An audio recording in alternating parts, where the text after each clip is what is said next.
Hello and thanks for watching Gary Teaches Maths. I'm continuing to go through the Edexcel Higher Tier paper from 2019 and this is paper 2 and we're on question 17.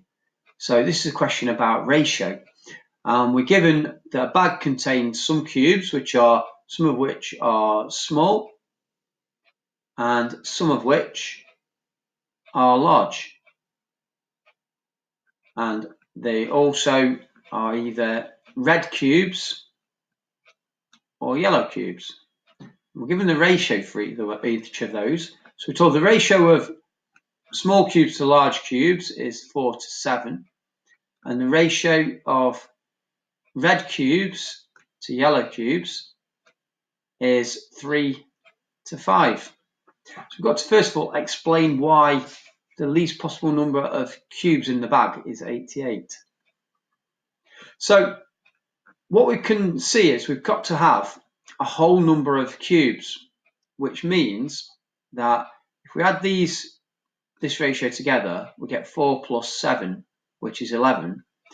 For us to get a whole number of cubes, then we've got to have a number which is a multiple of 11. So if we had 11 cubes, then 4 of them would be small and 7 of them would be large. If we then went up to the next multiple of 11, which is 22, we'd now double both of these numbers. We'd have 8 small and 14 large cubes. But anything in between would have given us a decimal number of cubes, and that wouldn't work because these have to be whole numbers. So we've got to have a multiple of 11, and say 44, etc. So if we now look at the other one, ratio of red to yellow, that's 3 to 5, and take the same approach. If we add them together, then that gives us 8. And for us to have a whole number of red and yellow cubes, according to this ratio, then we've got to have a total number of cubes which is a multiple of 8. So we've got to have either 8, 16, 24, 32, etc.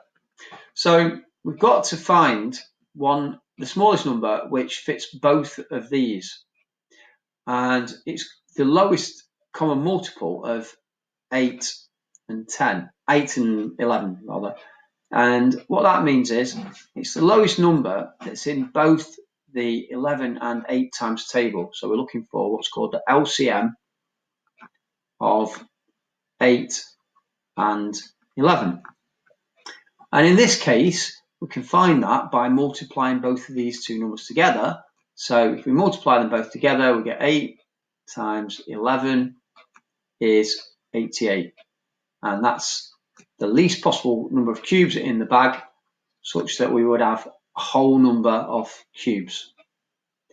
Now we're given some more information, and we're told that actually all the small cubes are yellow. We've got to work out the least possible number of yellow cubes in the bag. Well, what we are told is that we've got 7 11ths from this. 7 parts are yellow. 4 parts are yellow, because 4 parts are the small ones. So we've got 4 11ths. If we add those two together, we get 11. 4 11ths of the total number, so 4 11ths of the cubes